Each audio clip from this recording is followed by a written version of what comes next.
Hey, you awesome folks! Thanks for taking this journey of discovery with your guide, Keith Haney.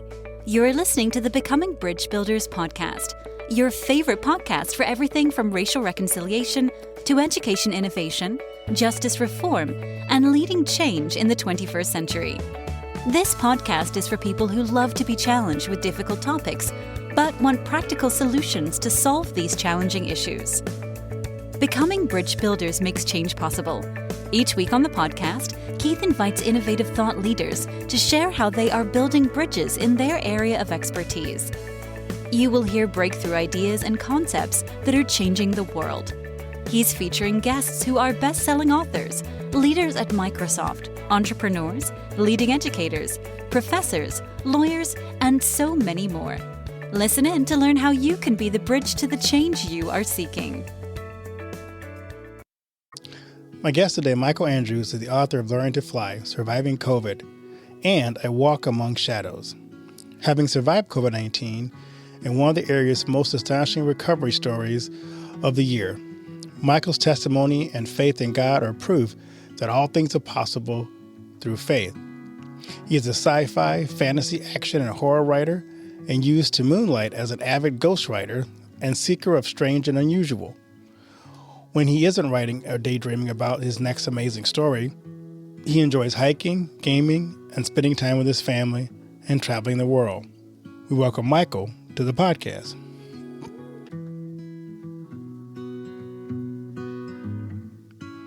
Well, Michael, welcome to the podcast. How you doing today? I'm doing great. How about you? I can't complain. Looking forward to the wonderful time of the heat in northern and western Iowa. So can't wait till it gets to be about 90 degrees and a 50-mile-an-hour crosswind. Yeah, no, it's fun. Yeah, that sounds exciting. It does. Yeah, you should come down and do that with us, because I know how much you love the heat. Hey, you know what? Iowa is one state I haven't been to. I've been to a lot of states. You got to come. You got to come and get and have some of our loose meat sandwiches. Those are to die for. I'm gonna have to book an airplane flight for next weekend now because there you go. I am definitely a carnivore. There you go. Our loose meat sandwiches are the best. We are known for having the fact that there are 3 million people and 30 million hogs too. So the hogs outnumber the people. So if you like pork, this is your state. Hey, I am a Latin male and I know all about carnitas. And go. Carnitas are all pork. There you go. So, Mike, I love to ask my guests a question. Got to get to know you a little bit better. What's the best piece of advice you ever received? I grew up with, of course, both my parents, but my father was a truck driver and my mother worked in the school. So they were busy working. So my grandparents pretty much raised me, my brother, and my sister. And me and my brother and sister were all 18 months apart. So we grew up really close. But I would say the best advice was from my grandparents. They were really involved with the church and they were always helping people. And I would always see people come and go, picking up clothes, food, washer and dryers, refrigerators, just everything. And I remember asking my grandma, what's going on? And she said, we help people because that's what we have to do. We have to help as many people as we can. And when I was little, I didn't understand it. But now that I'm older, I fully understand it because there's a lot of people that need help. And if we can offer whatever we can, it's good to give than to receive. That's awesome. I love that. And it's so true because I just had a guest on my podcast. We were talking about unseen people. And she said one day she prayed a prayer that God would help her see unseen people. And I said, those are always dangerous prayers because when you ask God to help you see unseen people, you start to see that. But you also need to pray alongside of that to make sure you have space in your life to, like you just talk about, how do you help people when you see people in need? So yeah, that's a beautiful lesson your family taught you. Yeah, it really stuck My grandparents had this nonprofit that they started in the city, well, in the small town at the time that I lived in, which is now a large city now, but um, it really just focused on helping all the people in need. So I'm very grateful for that. That, Something I want to try to carry forward. that's awesome. In our life, there are always people, and you just kind of mentioned a little bit about your grandparents who served as role models to inspire us. Who are some people in your life that did that? And tell us what about them served to inspire you. Well, my grandparents at first, when I was younger, of course. But as I got older, um, it was probably my parents a little bit, but then my father died when I was still in my early 20s. Wow. So after that, my mother didn't make as much, so I had to go look for work, help. And I just said a prayer, God help me, and almost immediately I landed a great job. And it was at that company that I grew. I met a man named Paul Lawrence, and he kind of was like a second father to me because he taught me a lot of things about business, but more importantly, how to treat people and how to effectively get the most out of people if you manage them right. And I'll never forget, he told me a good manager could make a mediocre employee look amazing, or a bad manager could make an amazing employee look bad. Wow, that's interesting. Yeah, it's very true. I like that. So he kind of stuck, and him and I are very good friends now. And I always thank him every time I see him, every time I talk to him. I'm like, you came into my life where I was forced on working to help my mom, but I still needed a lot of growth because I didn't have a father figure anymore. Right. So he kind of filled that void. And I mean, he really took me under his wing. He didn't have to do that, but he did. And when I asked him, he's like, because I saw a lot of good in you, Mike, and I just wanted to cultivate that. So, I mean, I thank him.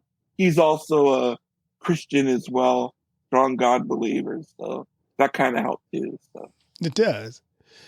You just wrote a book, Learning to Fly, Surviving COVID-19. So tell us the story behind that book. okay. So, when my grandmother passed away, I was still in the Bay Area. So I moved to Southern California, stayed there for a few years, and then my mom got sick. So I relocated back to the Bay. And I was here for maybe a year and a half, and then COVID hit.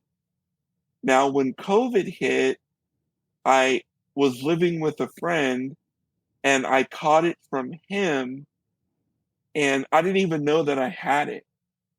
Um, Thank God for him calling 911, but apparently I passed out. They couldn't move me because I was just dead weight. So they called the paramedics. They came. Um, from what I was told, my heart stopped twice on the way to the hospital.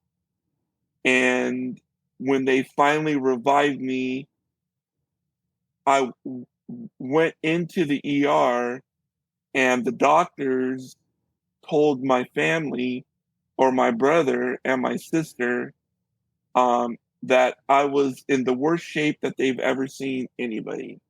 Um, I had full blown COVID in both lungs. I was barely alive. My blood was completely poisoned to the point to where I had septic shock, and the odds of surviving septic shock are less than 1%. Wow. You can get sepsis, but when it turns into septic shock, that's in-game material.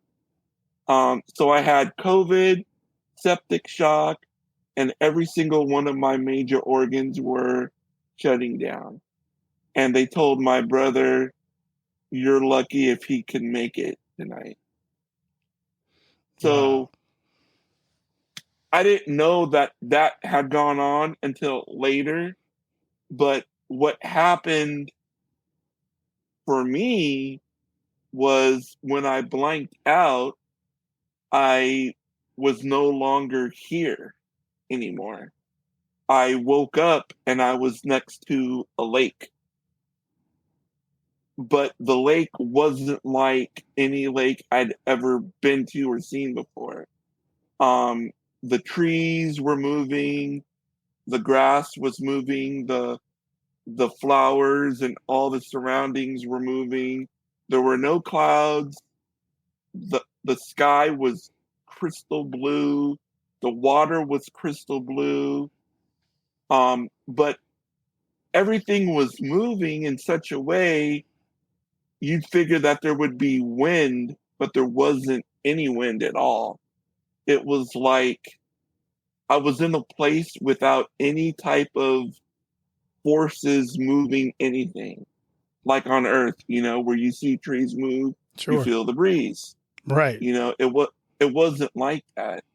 And I remember turning, and I remember seeing a small little cabin home. And I heard something say, "Come here." And I looked around, I was like, "Where am I first?" And then Right. I was like, "Who's calling my name?" So then I looked and I was like, "Oh, well, maybe it's in that cabin." So I started moving towards the cabin. And I say move because I wasn't walking, but I wasn't floating.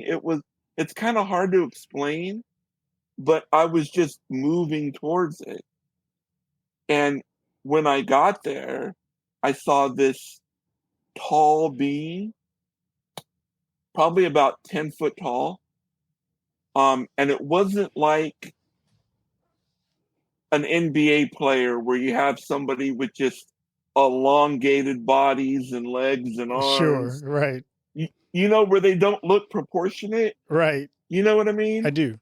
Um, this person was extremely well built and perfectly proportioned. And their hair was like platinum. And I'll never forget their eyes. And I tell everyone this, the pupils or the irises of their eyes were like on fire, but it was like a kaleidoscope of color. So it was like fire color. I can't explain it better than that. Yeah, no, it's interesting. Yeah. So they told me, don't be afraid. I have someone here that wants to meet you. And I felt completely at ease. I wasn't afraid. So they opened the door. And when I walked in, I was at my grandma's house the way I remember it as a kid. And I saw my grandpa and my grandma. And my grandma did most of the talking. And she told me, you're fine. You're going to be fine, but you don't belong here. You still have things to do. And I said, okay. And she said, I want you to know that we love you and that even though you can't see us, we're always with you. And I said, thank you, Grandma. And, she told me a few things to tell my family that I had no way of knowing about. And then she said, okay, it's time for you to go. And when she hugged me and I hugged her, it wasn't like a human hug where you can feel just the hug. Right. and the warm embrace. It's like I felt her throughout my whole body. It was the weirdest feeling that I ever felt. And when I felt that, I just felt immense love. Just like the perfect, I just can't explain it. It's just intense. So when that happened, we said our goodbyes, and then this angel type being looked at me and said, "Okay, it's time." And they reached their hand out, and the minute I grabbed their hand, I felt like a vacuum had pulled me, and I woke up in the hospital with a tube down my throat. Wow. So let me ask a question. Before this incident happened, can you describe kind of what was your faith like before this incident happened? Oh wow, that's where my Walk in Shadows book comes in. Okay. um, I grew up Catholic. I am now Christian, born again. But when I was a Catholic, I believed in God because my grandparents were very devout Catholics.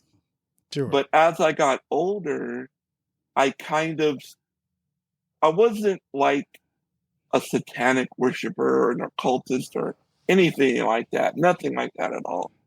But I was curious about the paranormal. So I dabbled with Ouija boards, tarot cards, um, psychics, stuff like that. I went ghost hunting with friends. And I didn't realize how naive I was for doing all that. Sure. I actually saw like a live seance go on at a friend's house, and that was the same friend that had a Ouija board that we would play. And that thing does, I mean, I'll never ever touch one again, but that thing is evil. I don't care what people say, but that kind of was my train of thought for a while. And I didn't pray as much. I still believed in God and the devil, but I didn't pray as much, didn't go to church, just kind of live life, taking it one day at a time.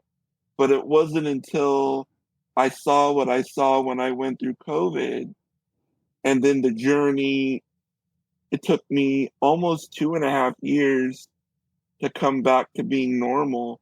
That entire journey, it took that to really change me to where now I have no doubt in my mind that God is real. You need to put all your faith in him. You have to trust him. And when bad things happen, it's not from God. It's just we live in a fallen earth, and the battle's already been won. We really have nothing to truly worry about if you have strong faith. So that's kind of like been my journey process. I went from non truly fully committed to fully committed. Someone that I read recently talked about the fact that the Ouija board and the seance is, the way to describe it, it's a doorway into the occult, the dark side of spirituality. And a lot of people don't realize, like you just said, that the Ouija board, it looks like an innocent device, but it really is pure evil. And so a lot of times kids will, at their friend's house, they'll play around with it, not realizing what doors they're opening to their spiritual detriment. So you described something I think that's really important for those who kind of dismiss those things. It's like, it's just a silly little game or something we do, that it really is something to be very, very cautious of because of what it can do to your spirit and to your soul. Stay with us. We'll be right back. And now a word from one of our sponsors, For Freedom Mobile. If you're using AT&T, Verizon, or T-Mobile, then you're being tracked. Mobile providers collect your location, communications, internet activity, even your financial transaction. They sell that data to anyone willing to pay for it and provide it to the government without a warrant. Switch to For Freedom Mobile, and you won't ever have to worry about big tech or Big Brother tracking you through your mobile phone again. For Freedom Mobile provides secure, unlimited talk, text, and high-speed data for just $29.99 a month, and it includes free internet roaming in over 200 countries. Sign up for the service by visiting forfreedommobile.com and using the promo code BridgeBuilders to get your first month for only $9.99. See forfreedommobile.com for details, just like the number 4, freedommobile.com.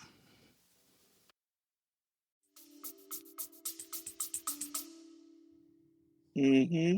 And that was kind of the big reason why I was very hesitant to talk about that past. I didn't want to reopen those doors again. Sure. When I finished my Learning to Fly book, I was like, okay, that's it. But then the overwhelming responses I had from people who read my book that were like, well, you talk about stuff that you did in the past, but you don't really get into it. What did you do?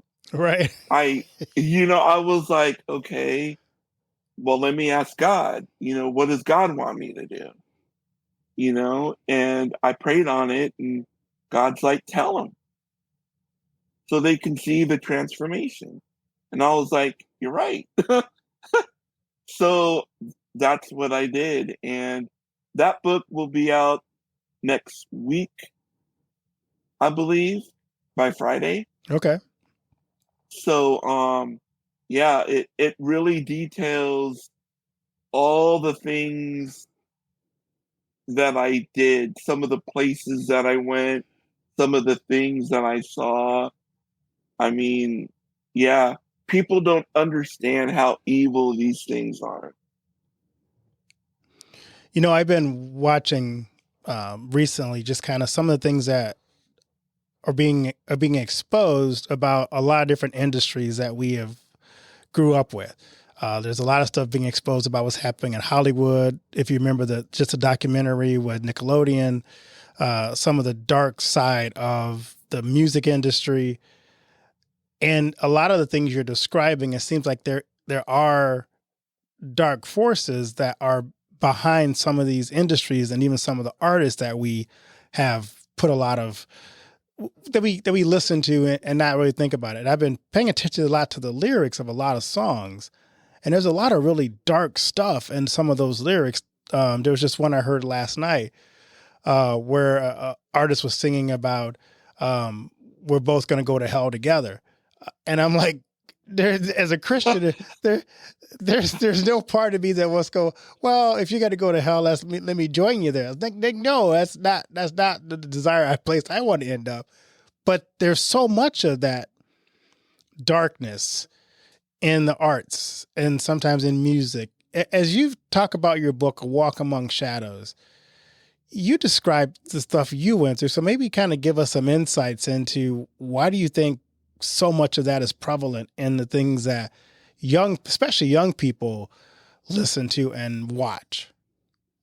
Well, I kind of joke around with my friends because we joke around about the music today, how it's way different Right. than what we used to listen to. Like growing up, we used to listen to Boys to Men, like a lot of the songs were about love and I love you, you love me. Let's have the family. Right. But now it's like the music's gotten away from family, and now it's more like devil, devil, devil, Satan, Satan, Satan, and everyone thinks it's cool, Right. And I'm like, how the heck is that cool? Like, they don't understand, I mean, I've seen demons, and let me explain that just real quick. When I was in the hospital and I was on my road to recovery, they moved me out of the ICU into a waiting room, and I was told I was only going to be in there for less than 24 hours while they got my normal room ready for me so that I could start my rehab. Um, so I'm laying down in this room. Now, at this time, all I could move was barely my hands and my neck. My whole body was just atrophied. I couldn't move anything.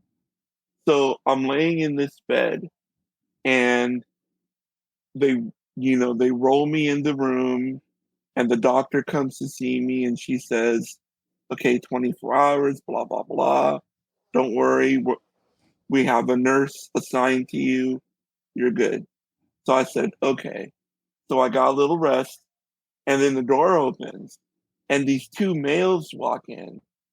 And I'm thinking, okay, they're here to maybe adjust my machines or something. But I remember looking at them, and they had moles on their face. And I'm like, that's kind of weird. But okay, people have moles. Like, all right. And they started talking to me, and they said, you're never going to get out of here. You're going to be in this room more than 24 hours. Don't listen to them. And I'm like, what are you talking about? That's not what you want to hear, is it? Right. And, I don't want to like drag that on, but eventually when I left the hospital, they took me on a tour on every floor and every room to say goodbye to all the wonderful nurses that took care of me. And when I went past that room, I said, stop. I want to see the two guys that went in there. And the charge nurse, who's in charge of the whole floor, she told me, she said, guys, what are you talking about? She was like, the day that you were there were no men working up here. You only had one assigned nurse other than me. And I'm like, what are you talking about? And she's like, yeah. She was like, your nurse went in there once to see how you were in the beginning, which she did. I remember that. And then she went in there to say goodbye and move you out. And I remember that. But in my mind, I'm like, well, what about the two guys that told me I wasn't leaving? Right. So right then and there, I knew what they were. Wow. So, yeah. So evil exists. And if you go looking for it, you'll find it. I also want to go back to something you said earlier, because when you talk about when you came out of that experience with COVID-19, the way you describe your faith to me was really interesting, because I think you talk about something I think a lot of people who are being challenged in today's society about their faith are not really sure about. You just said something I thought was very powerful, that evil's in the world and bad things happen, and it's not God who initiates it. So often when we see tragedy happen in the world, the first response people had, if there's really a God, this wouldn't have happened. And I think what I always respond people with is, I think if you look at tragedies, oftentimes God raises up heroes in the midst of those tragic events and minimizes the impact that evil sometimes has in the world. And I think we have to look at some of those events differently. As you think about your journey now in faith, what lesson would you have someone who maybe kind of was like you beforehand, kind of lost, searching for God? What advice do you have for that person who's searching? To ask questions, but don't be afraid of the answers that you get. You we're talking about God here who exists on a level that we can't even comprehend as human beings, you know? So with God, he exists above time, he exists above us all. So you can't put a time frame on him because he sees the beginning and the end. Right. You You can't put our personal limitations on them. And that's where a lot of the disconnect comes from. We try to rationalize, well, the world's horrible. If there was a God, why are all these things happening? And you said it best. Well, God raises heroes in times of need, you know? And people need to also understand that the world is rejecting God, and you see it more prevalent now than ever. You know, even in the Bible, when Jesus walked in the desert for the 40 days, Satan tried to seduce him and get him, and he told him, I can offer you every kingdom, everything on earth. The world is mine. I can give this all to you. Submit to me. And God told him no. So when you take that and you think about it, this world, even though God created it, it isn't the creation that God intended for us. So you got all this negative energy, all this evil around the globe constantly. And what was promised to us is coming. So when people die, I don't look at it like, yeah, it hurts personally because I'm a human, Right. right? But they're now in a better place if, they've surrendered and believe. For the ones that haven't, I pray for them. I pray for everybody. I was always taught to pray for those that even don't like you, those that are against you. Pray for them more Right. because they're the ones that need it more. So, yeah, so my best advice would be ask questions. Don't be afraid about the answers that you get. But I also challenge the people answering those questions, continue to follow up with those people. I've been to a lot of worship centers, outreaches, street preaching, and I see them actually bringing people, asking questions, but then they just leave them to the wolves.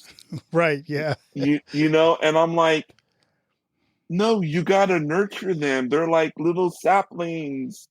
Don't let the thunderstorm just wash them away, because then that's going to make them fall twice as, back than what they are now.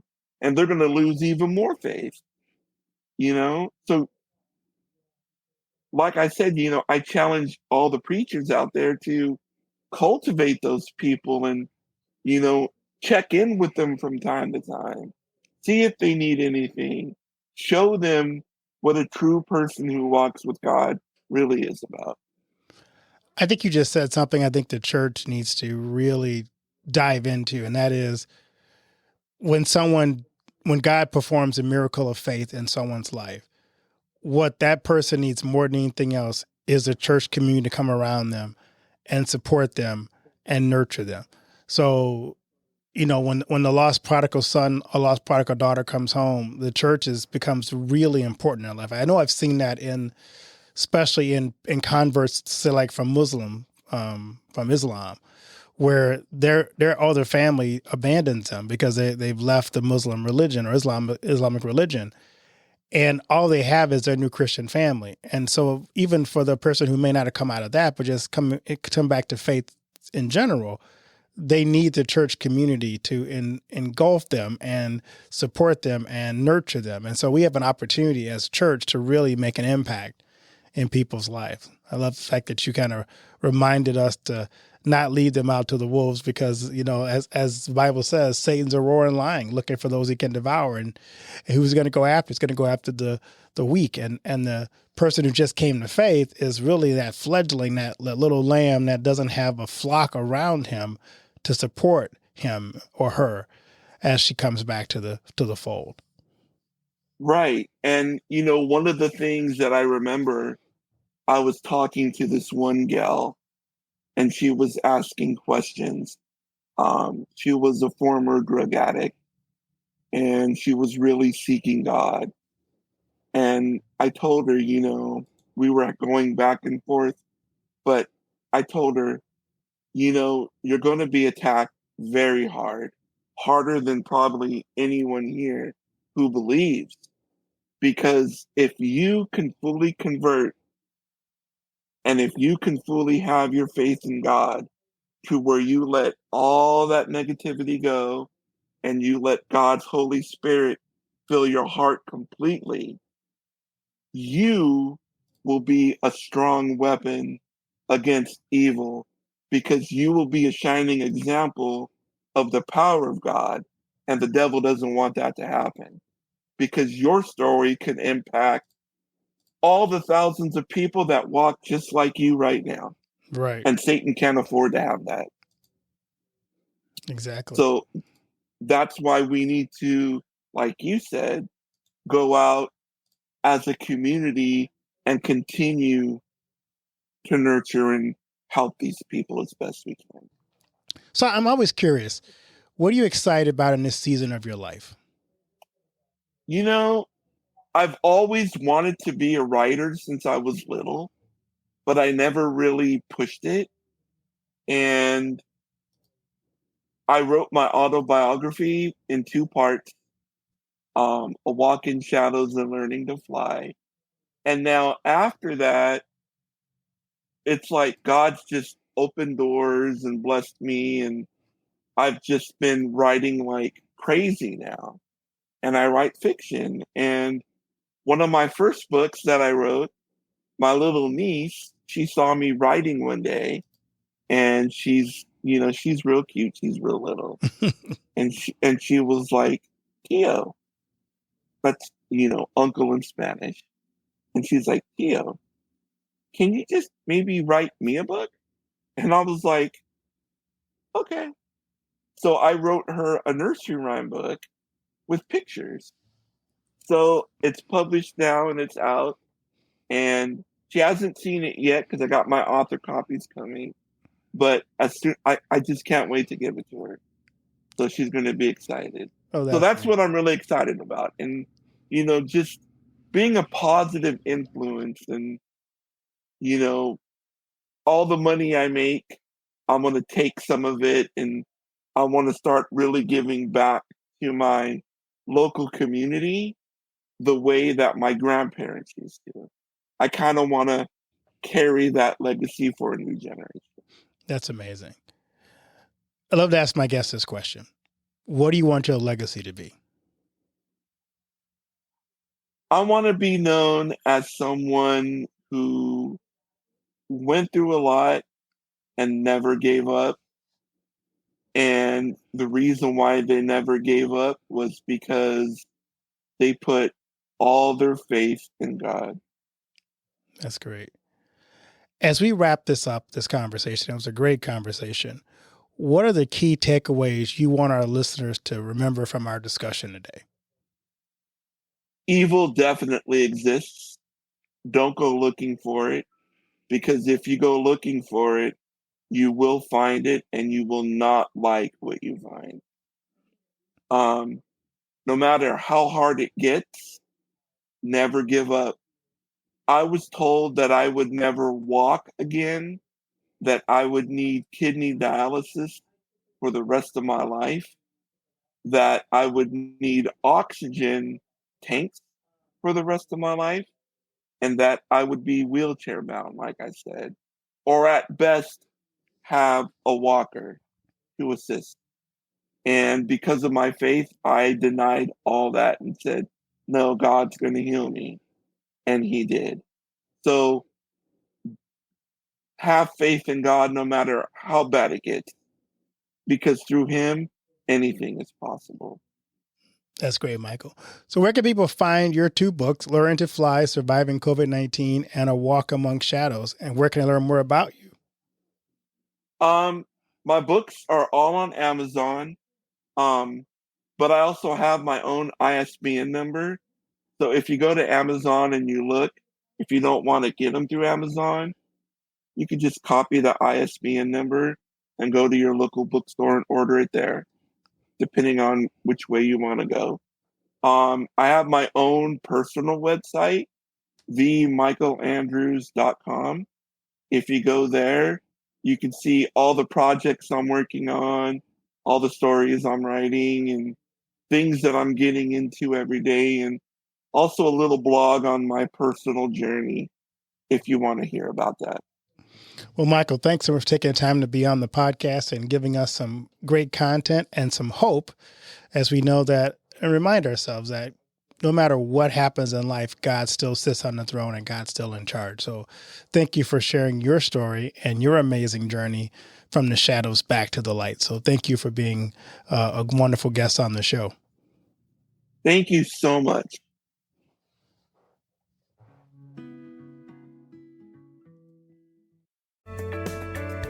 Thanks for listening to Becoming Bridge Builder.